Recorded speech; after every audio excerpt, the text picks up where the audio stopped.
Before we begin, just a quick disclaimer. You might encounter strong language. Oops. We also want to be clear that the things we say are our opinions and in should no way be taken as medical health or dietary advice. We also are aware that we have certain privileged experiences and therefore we are not able to be representative. And we don't even aim to be representative of all the things that people have lived and felt that we have not.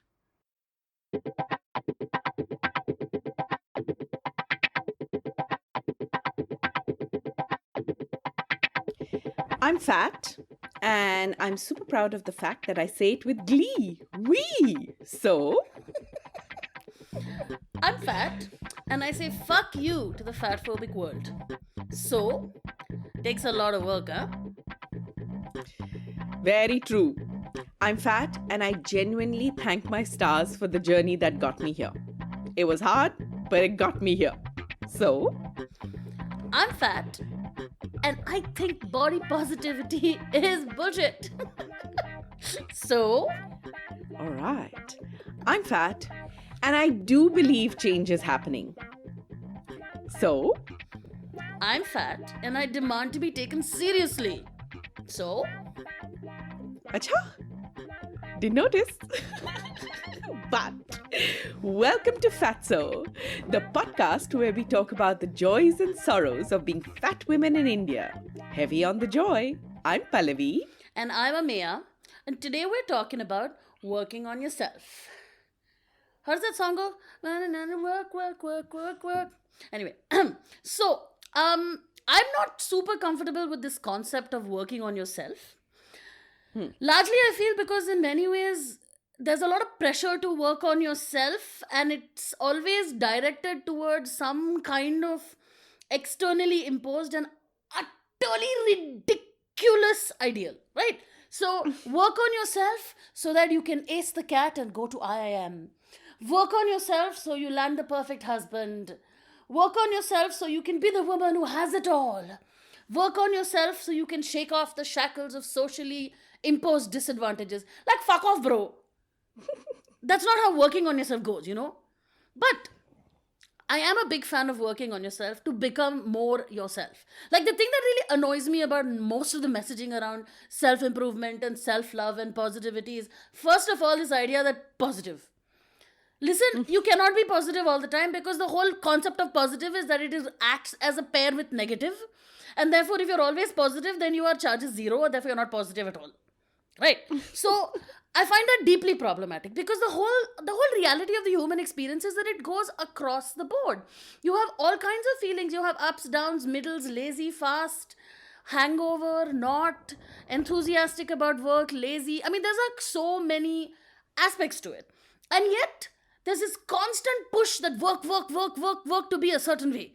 Work to make so much money. Work to have these clothes. Work to own these things. Like, fuck you. That's not what working is about. Like, working on yourself has to be about figuring out who it is you want to be behind all the signal and noise and all those voices in your head that tell you all this stuff that 99% of the time are not really things you actually give a fuck about. But those are the things that are on the top of your mind all the time, and those are the things that you're being told to, made to, push towards working on. Because that's what working on yourself is about. So, I think it's really important to work on yourself so that you can become more yourself, to heal from your past experiences and wounds, to live a better and more stable life. And what drives me nuts, once more, is that even if you do that, one size fits all. Always be calm and peaceful. Om Shanti Om. Only say nice things. Always be positive. Think positive. Be positive. Have a positive focus. Imagine good things. Good things happen for good people. Like bollocks, man. That's all a big pile of bollocks, right? Everyone has to be positive. Why? Like, human beings are infinitely diverse. And as such, there's like no way to prescribe so that we will all grow the same way. Besides it being really boring. I mean, if you look at the idea of, an ecosystem, right? The biggest danger that the earth is facing is not carbon emissions. It's not running out of water. It is the destruction of biodiversity. Because the reality is, the way the world is made, everyone is not the same. Everyone doesn't need the same things. Everyone doesn't know how to use the same things. And so the only way it works without waste, the most optimal, efficient, the best way to work is for people to all have what they individually need. And what you'll discover at the end of the day is that you love the samosa crust and your friend likes the aloo, and then you get a samosa and you split it and everyone's happy. As opposed to everyone having to eat one full samosa and me being about the aloo and she being about the crust. You know? And that is the thing that makes me so mad. Because no matter how much you do to become that ideal, right? I fucking hate this word. To become authentic, right? No matter how much you do to become the most authentic version of yourself, it doesn't matter. Because our friend society, the dick, will turn up and shit on you anyway. And you will always have all these other sounds shoved in your face constantly in the media, the way people talk, in the fact that you can't find a fucking chair to sit in, that you lose touch with who you are anyway and who you really want to be anyway. And then you fall into the whole cycle again. And that's just so incredibly fucked up. So self-work is super, super, super important. But the way that we communicate about it, the way that we approach it, the way that we're prescriptive about it is all deeply problematic. Wow. But, so interesting what you said, because, well, first of all, let me tell you, if I'd met you 10 years ago, I would have totally judged you, because I would have totally said, oh my God, like, look at the negativity. Like, how can she not believe in positivity? Etc., because when I met you 1.5 years ago, I was like, I love this woman, but am I going to vomit from all the positivity? Well, guys, I would like to think. Guys, also, Sheru is wailing. I apologize for the tragic soundtrack. Well, maybe it's right over here. Yeah, but, I was listening to this really interesting. So I'm like, I've fallen in love with this man called Michael Singer. He's written 2 beautiful books. One is The Untethered Soul and one is The Surrender Experiment. And I've been listening to his talks like every single day obsessively. And he says something beautiful. He says you have this mind which tells you which shits on you, which tells you all of the ways in which this is not good, that is not good, you should be afraid of this. This happened to me then and this might happen again. And it makes you close, right? And let me say that a lot of people, like I think everybody ends up working on themselves, but a lot of people end up working on themselves and creating big walls, closing themselves up, refusing to take risks, etc., etc. Now, that's also work, because in a way you're going against your, you are creating those boundaries that keep you safe. Okay? So the way I see what he's trying to say is you have a choice to do all of that. On the other hand, you have a choice to say, okay, there's this part of my mind which tells me all of the ways in which things could go horribly wrong. Okay. And can I choose the part of my mind that says to me, well, take courage, brave heart. Let's see what we can do here. Maybe it won't be as bad as you think it is. Let's get through this. Let's be okay. And it's something that we've spoken about several times over, that we do have demons and we sit them down and we have a chat with them, right? And that too is self-work. So, anyway, that's just some of the thoughts that I had while listening to you, that I agree. I agree that if it is self-work that is about, conforming to another stereotype or conforming to another norm that society has for us, then we're in trouble, right? Because nothing will ever be enough. But, I just want to respond to what you said as well.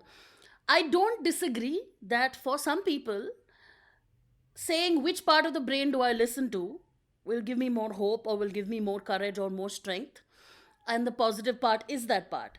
But for a lot of people like me, focusing on the positive outcome that I hope will happen, which experientially and empirically has happened very, very rarely in my life, makes it so much worse, because you feel like a fool at the end of it, because you're like, I tried to be positive, I tried to think about, no, this is a good outcome, this is how it'll work out well. Whereas preparing myself for the fact that there may be a bad outcome and I'll still be okay is far more important.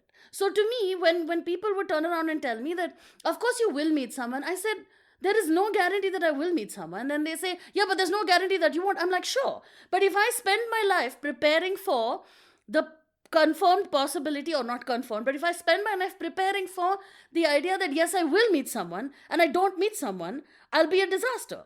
Whereas if I spend my life preparing for not meeting someone, when I do meet someone, or if I do meet someone, it becomes so much more value added to my life. But if I don't, I'll be okay. And again, that might have a lot to do with who I am and how I approach life, of course. But that's all. No, but I think, Maya, see, and what you're saying is right, because you see, positivity has been marketed and projected, and in just like everything else, right? So I understand what you're saying, that you're looking at positivity being something that people say, oh, if you just think of that, then it will come about. No, I don't believe in that myself. No, that's not what I'm saying. Like, I'm saying that in the voices in your head say that two things can happen. One is positive, one is negative. So ignore the negative possible outcome and focus only on the positive possible outcome. No, but that's not what I'm saying at all. Okay, that's not what I'm saying at all. Okay. What I am saying to you is that there is a brain there is a part of your mind which reacts to everything from a fear-based response. Okay? And the fear, I'm not saying the fear is not valid. I'm saying that it is still a fear-based response. Sure. Okay? And there is a part of the brain that says, okay, I see the fear and I know it's there. But is it my current reality? Maybe not. In the sense that, not that is it my current reality that I don't have a partner. No, it's my current reality that I don't have a partner, for example. Right? But is it my reality that I will never have a partner? That's not real. Yes, absolutely. That's a fear. Okay? Now, I'm not saying tell your brain or believe that wo to milega hi, I will definitely get a partner. And I'm only going to think that I will definitely get a partner. No. When I talk about self-work, it's saying, okay, but why do you need a partner? What is that need within you, which is so strong that you need a partner? Sure. And on all of this, we're on the same page. I was just responding, and maybe it's not you who says that, it's your Michael Shiny or Michael Sunshine? No, well, you haven't heard Michael Singer, so I would not agree with your... No, I'm saying it's what you just said about him saying that there is a positive part of your brain and a negative part of your brain, and what you can do is choose to turn away from the negative part and focus on the positive part. No, Maya, I did not say he said there's a positive part and a negative part. Yes, I'm not using the exact word you used, but that's the understanding exactly. I got. Yeah. So could you explain it again? Yes. So again, see, that is the whole thing, because we listen based on the filters that we have. Sure. You know? And what he's saying is that there is a part of your brain that is fear-based. Yeah? That will tell you this is wrong, that is bad, you're not good enough, you will never be able to achieve that, you will never be able to grow, da-da-da-da-da-da-da-da. All of that conditioning that society, and we spoke about this, right? We spoke about the fact that we create these neural networks, which are all about shitting on ourselves. Yep. But then there's the part of the brain which can say, okay, hang on. Is this really true for me in this moment? You know? Or do I really have to believe in this? Or is there another way of looking at this? And he says, what about if self-work was just about that? Okay, yes, then I'm on board with both of you. That's not what I understood from what you said before. Thank you very much. Because, and it doesn't matter actually if we're on board or not on board. The thing is, this is me, right? Yeah. And I am obsessive about self-work. I know that. I'm obsessive about it. Self-work, self-exploration, knowing yourself. I don't think there's a day that goes by without my having some time to myself where I think about these things, right? And I actually can sound quite selfish and self-obsessed over here, okay? It's just that I firmly believe charity begins at home, okay? So for example, when you talk about authenticity, right? For me, authenticity means something very different. For me, authenticity means understanding who I am, both my compulsions and my talents, and seeing if there is a way that I can be kind to myself, you know, and both sides of that. Because if I can't do it for myself, there's no way on earth I can be genuinely compassionate to another person. Fully agree. Because for sure, there will be something or the other that emerges where I judge them. Or you project. Or I project, exactly. And I may not act on that judgment, and I may not act on that projection, right? But I will hold myself, I will have a standard. I am looking at them with a standard. And even if I hold myself at a higher standard, there's still a standard, right? Yeah. So somewhere I will be either condescending or I will be subservient. Somewhere that equality will not happen, right? Because I have these judgy thoughts about myself. Right. So, and okay, another analogy. Not sexual this time. Sorry to disappoint. I don't know if disappoint is the word. I would like to believe it is a Well, disappointment. all your Instagram followers would believe so as well. Oh God, yeah. Please don't talk about them. Anyway, so the analogy is to sport, right? It really amazes me. It amazes me that it is considered so natural that one has to train one's body. Okay. So, I mean, for example, I've seen this up close. Swati, so my best friend, she played tennis at the regional level. And I know that for a period of time in her life, like even in college, all that she did was play tennis. Okay. All that she did was, all her life was about was training, matches. It was utterly natural that she missed school. It was utterly natural she missed classes. It was okay for her to miss exams, till the important ones of class 10 and all of that, because she was training. Okay. Okay. Even if that's an extreme, let's look at working out. We all agree that if we are new to weight training, okay, we will start with 1 kilo or 2 kilo or 5 kilo. I mean, you hear so many people talking about, oh, I'm going to start running. So I'm going to start with, like running a little and then walking and then running a little. Because everybody knows that if you start something new in your body, you're going to give it that time to train it. You're not going to start running the marathon. You're going to take baby steps and get there. Now, why can we not think of our thoughts and emotions the same way? Absolutely. Right? Why do our thoughts and emotions get to run amok? Okay. Like bratty kids and untrained puppies. 100%. 100%. I feel very judgy saying that, but they run wild. And why is it okay for our thoughts and emotions to behave that way? And when we start talking about, no, let's train our thoughts, let's train our emotions, let's work with them, let's work on them, etc., that's considered woo-woo. Actually, I think what annoys me about the whole training your thoughts and emotions thing is it comes from a very frustratingly empirical enlightenment perspective of there are only some thoughts you should train, all other thoughts should be trained away.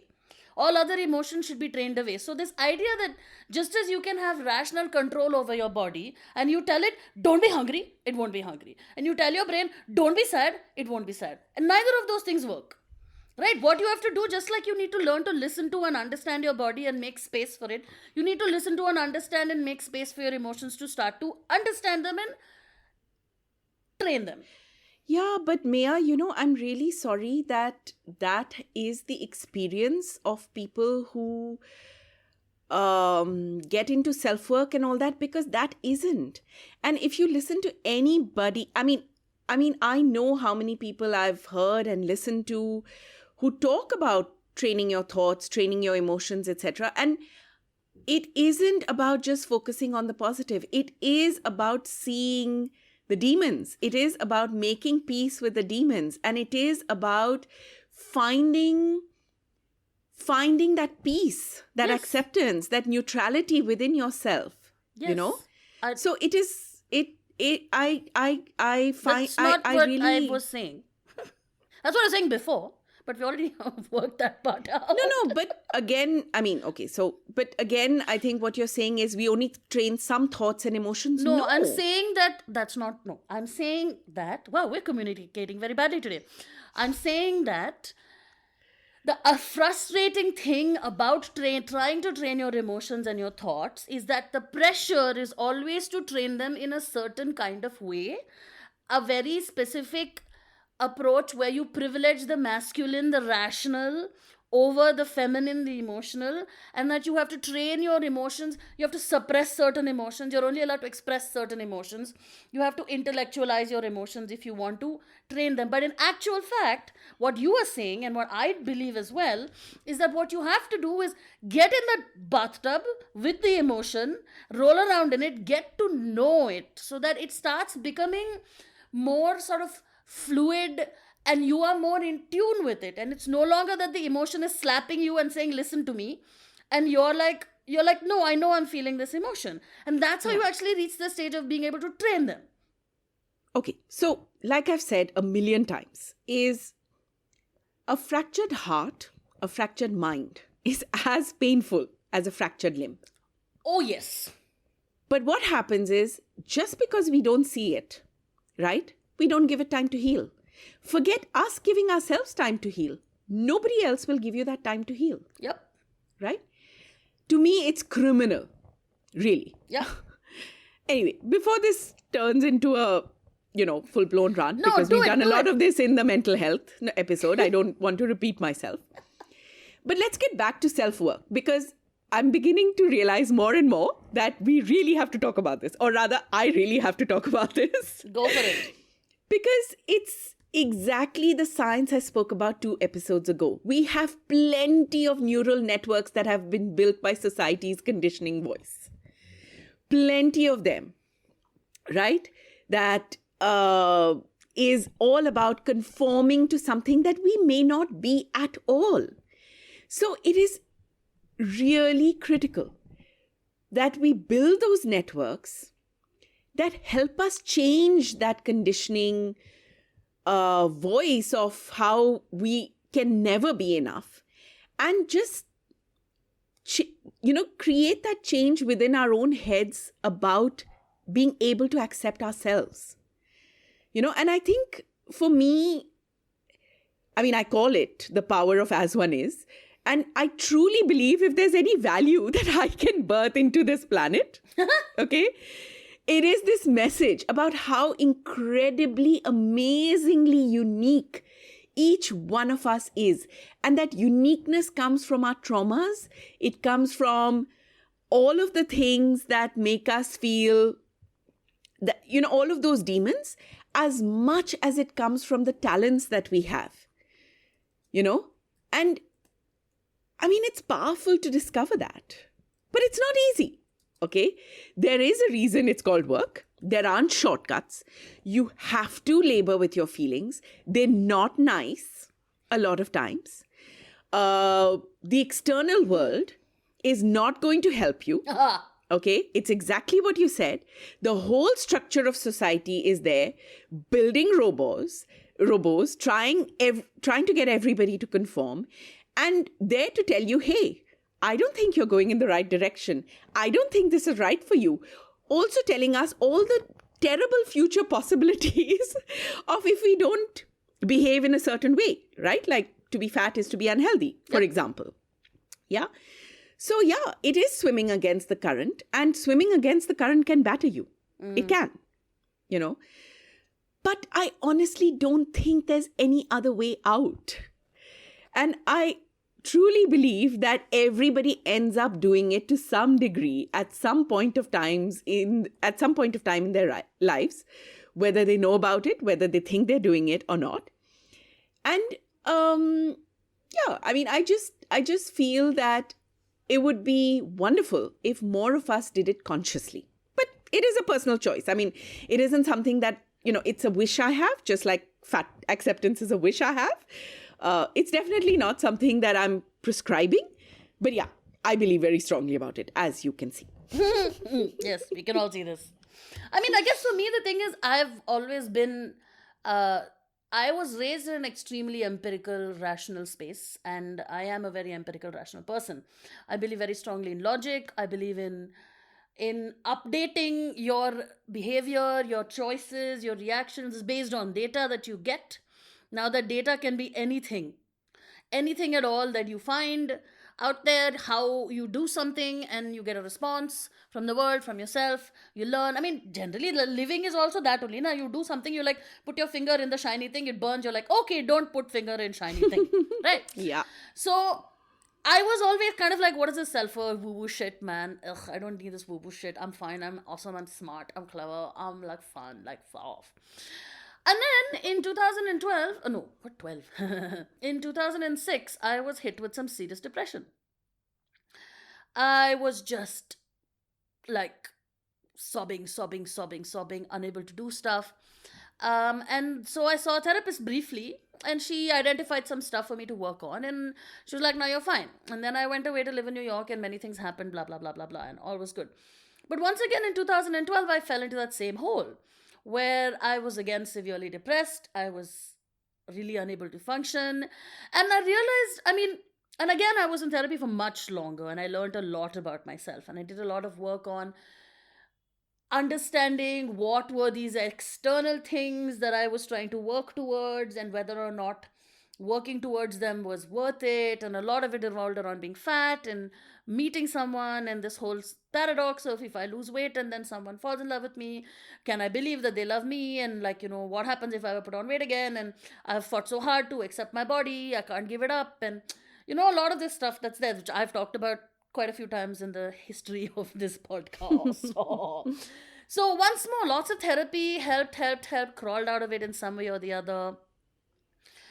And then I really realized that it was time to start focusing on me, because all of the time I would spend worrying about, from the fear-based part of my brain, like you said, that people won't like me, people will leave me, I have to do everything for them, I have to be there for them, I have to adjust for them. When in reality, I really didn't need to. And what I needed to do was care for myself a bit, make space to articulate my feelings, to tell somebody, you hurt my feelings when you did this. I remember I was terribly, terribly, terribly in love with this guy who was very, very lovey and into me when he was drunk and not otherwise shocking. But I told him how I felt because he was leaving Delhi, and then he just fucking ghosted on me and started acting really weird. And I didn't want anything to do with him. And about 5-6 months later, he came to Delhi, and he came to my house to have a drink with me and another friend. And eventually we got drunk, and half bottle down boy appeared. And, and I was just like, fundamentally you've treated me very shittily, because no matter how I feel about you, I have always put our friendship first. Whereas you put your fear of my feelings first. And that's not okay. Anyway, life moved on, blah, blah, blah. But the thing is that, to me, learning to articulate these things to the people, learning to say that I had this feeling that you caused in me, and it's not a nice feeling, was really, really important, right? So it began to be a way that I would at least be willing to acknowledge how I felt. But I was also still coming at it in my very, very rational way. That it was a question of saying what Judy calls my air filter. It's a question of saying, you hurt my feelings right now, and then I'll just be like, And then 2 days later, when I felt all my feelings and I be calm and no longer responding from the sharpness of that emotion, I'll be like, okay, Pallavi, you said this thing the other day, and it was really quite painful for me because, it triggered me on the fall. I didn't use the word trigger, of course, because it didn't exist. I mean, it existed, but, it wasn't commonly used in those days. But, it reminded me of these things that other people have done to me in the past, and it made me feel really lonely and scared and abandoned, and please don't do that again. And then the person would be like, yeah, okay, sure, sorry, bro. But then they do it again. Oh, Lord. And that's something that I only figured out much later with Judy, but we'll come to that in a bit. And the other thing I've experienced around this is just a very judgy thing to say. Sorry, P. I'm very judgy, actually, guys. I think judging is a fundamental aspect of being human. So I don't think judging is bad. It's what you do with the judging that's important. Right? Absolutely. So I get very frustrated with people who don't want to fix their problems. And again, I realize in hindsight that that's not a very fair thing to do, because fixing your problems requires resources, and many times people with problems don't have those resources, so it's fine. Whatever the problem is, it could be something physical, emotional, mental, whatever, right? So I've had to learn to be compassionate about that as well, which possibly also came from learning to be compassionate to myself about the problems in my life that I couldn't quote unquote fix. So I would just be like, why can't you do something to work on yourself? Why don't you go to therapy? Why don't you try this? Why don't you try that? And it was part of my realizing that all of us have to work on ourselves. And maybe sometimes, I don't know for sure, but maybe one of the reasons why I started trying to work on myself, at least emotionally and psychologically, had more to do with the fact that I saw myself expecting this of other people. So maybe a reverse projection? But it's true, because I talk about how I don't really want to date anymore because I'm just tired of meeting people who are not willing to work on themselves. I'm like, you're 35 years old and you sit around there saying, I have problems. I'm like, that's great. What are you doing about your problems? Right? What are you doing about it? Are you seeking help? Or are you just going to sit there and be like, no, you know what? The thing is that I have this real illness and so I get to be an asshole because I'm ill. And that just doesn't cut it, guys. It just doesn't cut it.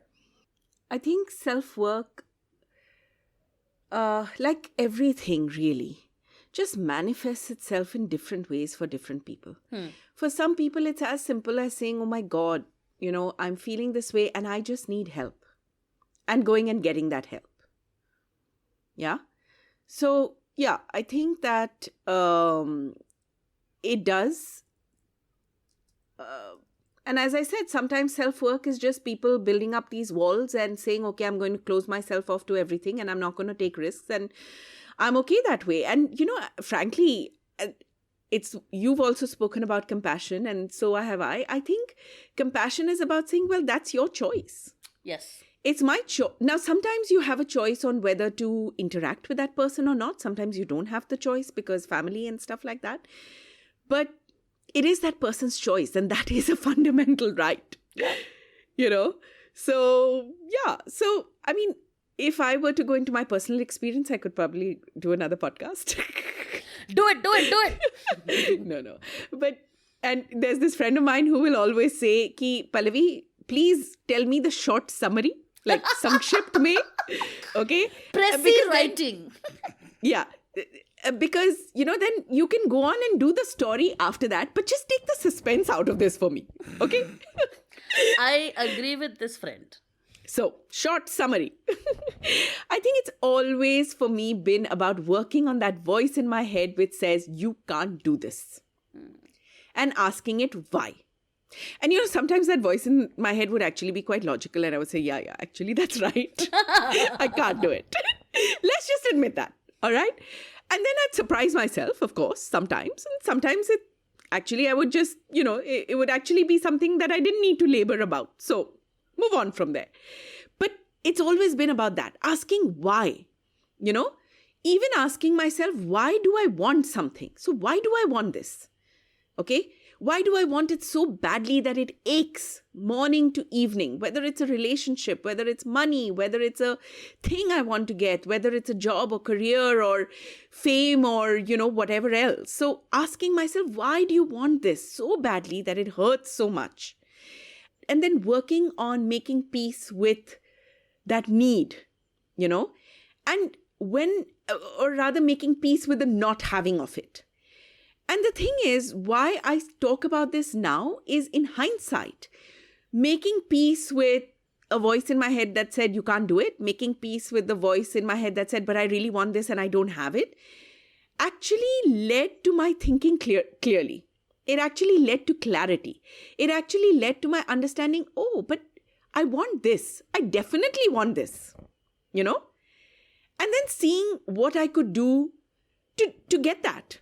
Is it what help? Was it a course? Was it therapy? Was it friends? Was it, what did I need to do to get there? So it's literally, I think of it like, or even if someone hurts me, really, I always go back and ask myself, what is that image of yourself that this person is hurting? And it's true, I won't respond to that person hurting me right there and then. I may not respond to that person hurting me at all because a lot of times I work it out within myself and I'm like, okay, it doesn't matter. I'm not saying that's the right thing to do or not. I'm just saying that's who I am, right? And yes, over this last year, I have learned how to make peace with it within myself and also talk about it, but that'll come later. So for me, it's literally like, I'm a sculptor. And slowly and steadily chipping away at, a block and, finding that form within it, which is really me. That is my personal experience. And as I said, in short.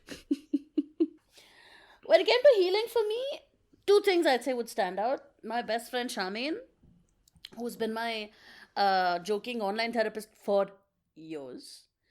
We used to both be sitting at work at our editing desks and chatting in Gmail along the way, and we'd have these long conversations in breaks. So, like, when she's free, she'll write her stuff, and then when I'm free, I'll sit and respond, and vice versa. And it was just, Shamin was somebody with whom I talked out a lot of my stuff. And in some ways, having somebody there to tell me that the reaction I had was valid, that the feeling I had was valid, that I should acknowledge it, that it is okay, that it is important, has been a really big deal as well, you know? But the biggest healing I've had at all in this space has been my work with Judy. And my God, that is like so antithetical to the rational approach that I've always had. Like, give me my allopathy, give me my Freudian analysis or whatever the fuck. So, the thing is, whatever the language she uses to mediate these insights into myself, but the insights she's given me have been incredible. The insights I have had about projection, the way I've learned to consider when I react to something someone says, to think about it and say, wait, did that person say that? Or am I saying this to myself because I have internalized some other voice, and is this my own voice that I'm thinking echoes in what they're saying, and therefore I'm reacting to that? It's the thing you said about the filter, right? And it's in a very literal kind of way. Like, my relationship with my sisters improved so much once I've had this realization that all the criticism I used to quote unquote hear in her was actually not her. It was that she would make a comment, and then in my head I'd finish a sentence with, because you are just an airhead with no responsibilities and your life is really cool and you've been really lucky your whole life. You have no, like, I don't know what you have to complain about. Because there is a part of me that's like, you're really lucky, because I am really lucky, but that's not a bad thing, and I shouldn't be penalized for that. And another thing that Judy really taught me to do was she'd be like, express your emotions emotionally, which is really hard because I'm somebody who has no problem expressing my emotions, making space for my emotions, articulating them. But in the moment of the emotion, it's that rational fear of being overwhelmed by the emotion. That somebody hears your voice break. I don't cry around other people, like, or something like that. We had a session as recently as, I want to say, 2-3 months ago, when I cried in a session, and she was like, this is the first time that you have started sniffling while talking about something sad. You talk about everything from that air filter of intellectual processedness, but you need to express your emotions emotionally, and I started applying that in my life, and it's really helped. Because, we are also trained to be afraid of negative emotions. We are also trained to be like, you can't put negative stuff in a relationship because it'll go bad, it's too much, blah, blah, blah. So, like, but in actual fact, when the other person hears your voice break when you tell them something, that when you tell someone something rationally, it triggers their rational defensive mode. But when you tell someone something emotionally, their love for you is triggered as well. That if I'm arguing with you about something and my voice breaks, you're like, shit, she's really upset, I need to take care of my friend. And that becomes more important than explaining to my friend why I was actually right in the first place and I had a really good reason for doing that. Right? And then from there, of course, you move to the place where you can hold space for one person being hurt by another person's actions and the other person having a very good reason for those actions. And both of them are able to understand both. That's the hardest part, but I'm very happy because I'm there. So yeah, like, healing has been intense, but it's been beautiful. So it's really interesting because, again, for me, the healing has been a lot to do with going within myself and finding who I really am. Just as I'm speaking with you, I'm just having this moment where I realize that, my background, we've spoken about it so many times, and I think there was no way I would have found healing in other people at all. Because I just had early influences in my life which was so horrible to me. And then, that filter of never being able to see a person as saying something nice to me was very strongly there. I just could not take the good that anybody said about me in, because I just wasn't used to it. Yeah. And the people closest to me were the ones who always said the worst things, which I guess is normal, So I guess that's the way it happens. But they say, right, that it's the people closest to you who have the power to hurt you. So I'm saying it from that space. Okay. Love and hurt being the two sides of the same coin. Right. But I'm not saying that those people didn't have, those people were particularly mean. So the people that I'm talking about. So I think the only way for me was to go within myself and say, but that's not true, and the world doesn't have to be an ugly place, and people don't have to be ugly, and you don't have to just implode every time someone says something. You can back yourself up. Like I remember and it's as recent as 2019. I remember the date, Mia. It was June 20th, 2019.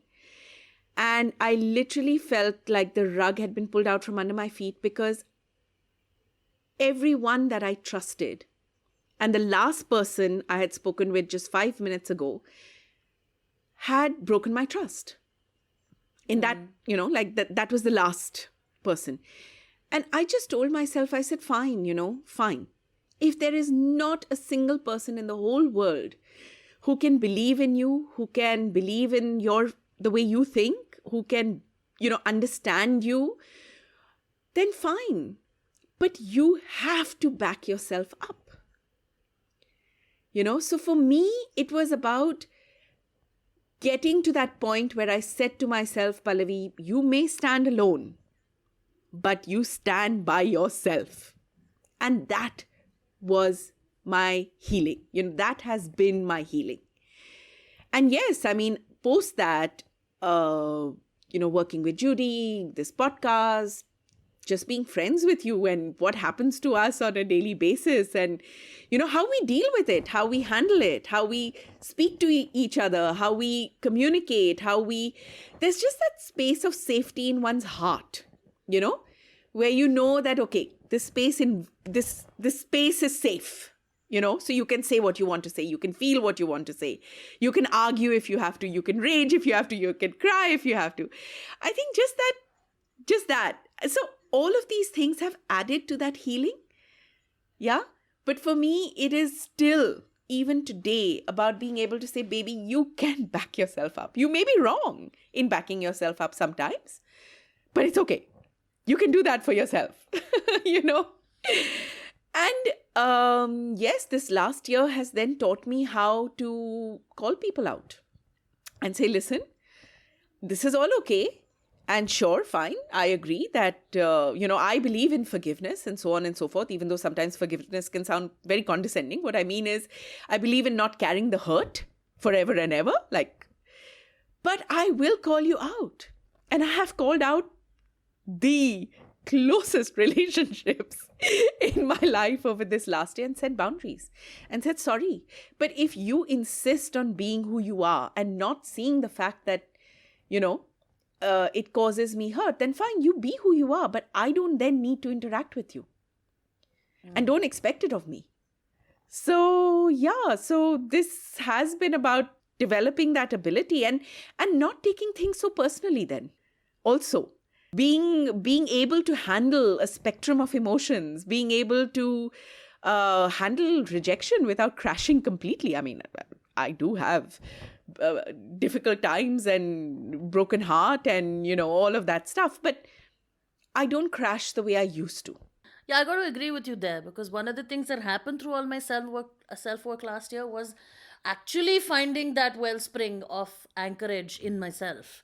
And that is where you actually find that you don't take things personally anymore, because inside you trust yourself and yourself says that you're good, and then it doesn't hurt you that much anymore. Yeah. Still hurts, but it doesn't completely derail you.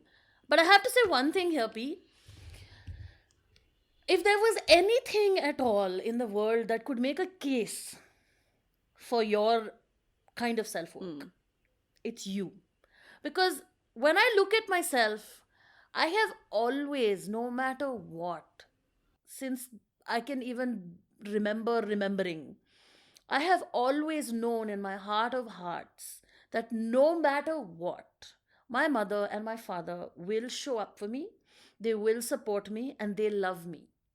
No matter how much we fought, and we've had some crazy fights, of course, right? And I often think that so much of who I am comes right from there. And I feel this is true for so many people. And I have so much admiration and respect for people who come out with strength and grace when they don't have that. Because that's like the most fundamental human response. My mother cares for me. And then if your mother doesn't care for you and then you don't work on it, it can become a real mess. And even if you do work on it, doesn't necessarily mean it's going to be fine. But I look at you and I see how you have come to be not just, you know, worked on it or whatever it is, but you have come to become a person who is such a fount of compassion for other people. I mean, given the fact that other people have just given you tatti, I mean, it blows my mind because it clearly proves the point that it comes from within.